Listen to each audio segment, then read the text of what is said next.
¿Qué tal, Diego? Gracias por este contacto. Hugo, en ese país, no de ese país.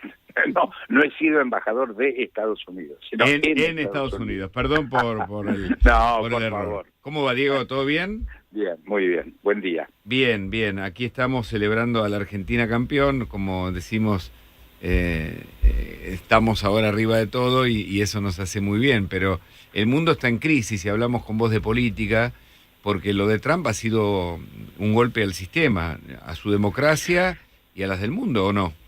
Sí, yo creo que por suerte falló, estuvo a milímetros, porque efectivamente el tiro fue muy preciso a la cabeza y pegó en la cabeza, ¿no? Sí. O sea, por la distancia y los movimientos de un orador en la tribuna, de milagro, la verdad es que esa no logró su objetivo, cosa que tenemos que celebrar, desde Claro, ahí celebramos, claro, ¿no? claro. Eso es así. Mucho más grave hubiera sido que hubiera saltado, que un grupo marginal, finalmente, extremo, logre este objetivo, altera la historia. Cuando un joven extremista lo mató a Isaac Rabin en Israel, todavía el mundo de Israel está pagando las consecuencias de este asesinato exitoso. Claro. O sea, un asesinato exitoso altera la historia, es decir, no cambia la historia, la cambia, sin lugar a duda la cambia.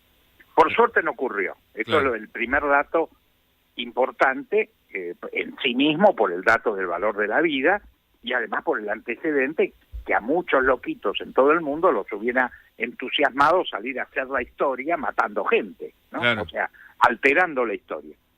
Por suerte no ocurrió. Yo creo que este es el primer dato, es decir, hoy le queda casi como saldo no querido, por supuesto, al propio Trump, una foto maravillosa, ¿no? Donde está él levantando el brazo con la cara ensangrentada, la bandera americana, que va a ser el póster de la elección de aquí a noviembre, por supuesto, ¿no? Y él además tuvo la reacción de un hombre político indudablemente de primer nivel, que salió inmediatamente a capitalizar el hecho, sin ninguna especulación, no, obviamente no tuvo nada que ver con que se generara o se hiciera este hecho, pero lo interpretó inmediatamente como animal político, por supuesto que es. Entonces hoy la perspectiva es que no solamente los que quisieron alterar la historia no lo lograron, sino que afirman las posibilidades de éxito de Trump. Entonces, detrás del episodio fallido, que tiene este resultado no querido para los que lo intentaron, sí hay un dato que es el caldo de cultivo de la violencia que hay en los discursos hoy contemporáneos, políticos, en Estados Unidos, en América Latina, en Europa.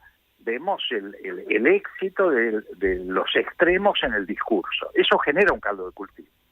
Genera que grupitos, aunque sean marginales, no producto de grandes conspiraciones de fuerzas políticas ni económicas, pero puedan sentirse legitimados en el ejercicio de la justicia por mano propia. El famoso discurso, yo he sido peronista, no lo soy hoy, pero por muchos años, pero el 5-1 dicho desde una tribuna por el general Perón en su momento, interpretado por gente suelta. De hecho ocurrió, no es que no lo ejecutaron, hubo quema de iglesias, de locales partidarios.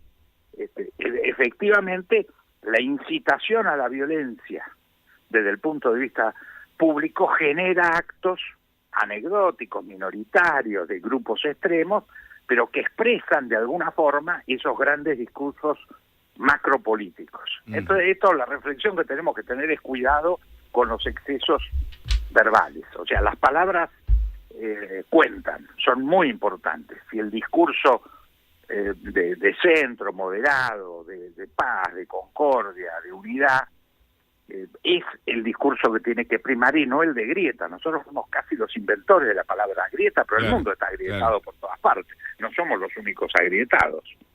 Esto es lo que se llama un cisne negro, probablemente. Vos me dirás si estás o no de acuerdo con la idea.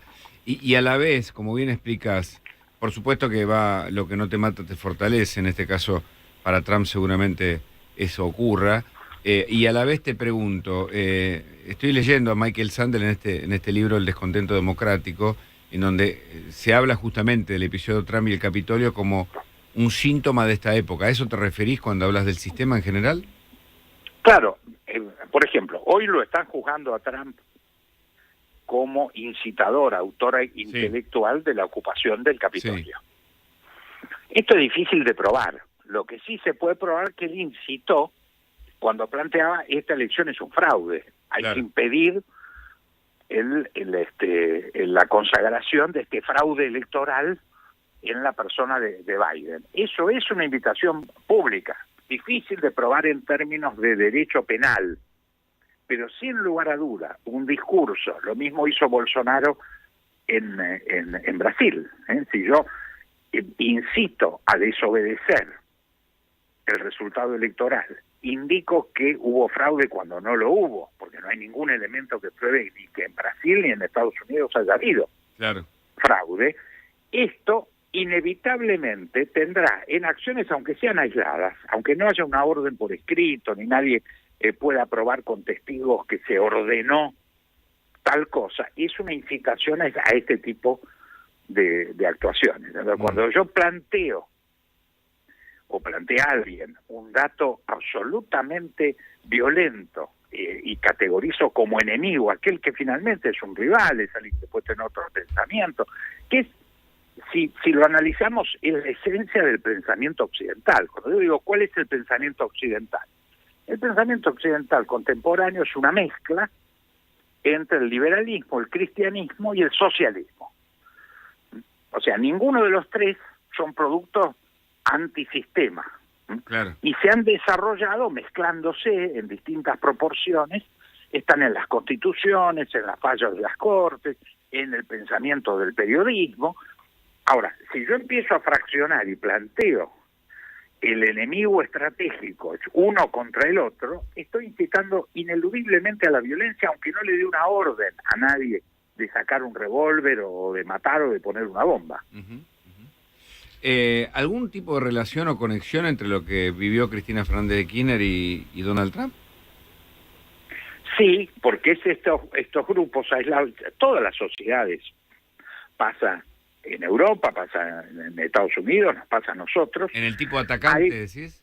Grupos aislados que hacen su interpretación de la historia y que se pueden sentir desde extrema izquierda normalmente a extrema derecha, interpretan que son las manos de la justicia, las manos de Dios, entonces toman la justicia por mano propia y creen que están haciendo historia con estos hechos criminales, finalmente. Pero esto ha ocurrido y seguirá ocurriendo. El asunto es si uno incentiva o controla o marca estas actitudes como las actitudes que son contrarias a nuestra civilización. En nuestra civilización, claramente los valores centrales son contrarios a este tipo de resoluciones de justicia por mano propia. En la Argentina lo hemos vivido. Nosotros tuvimos una dictadura horrible en la Argentina, que mató a mucha gente al margen de que discutamos el número, esas cosas argentinas de discutir números, pero la realidad es que fue muy cruel y no tenemos registro de un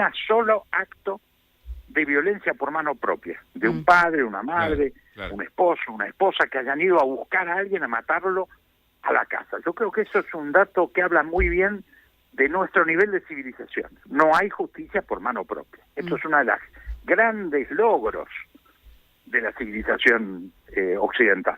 Claro. Diego, recién charlábamos con Hugo sobre cuánto pueden llegar a cambiar ahora las elecciones, ¿no? A partir de este hecho, de alguna manera ya lo estás diciendo, pero concretamente, ¿cuánto puede cambiar? ¿Sube la imagen de Trump? Se consolida, yo no tengo la menor duda. ¿Y puede precipitar la salida de Biden?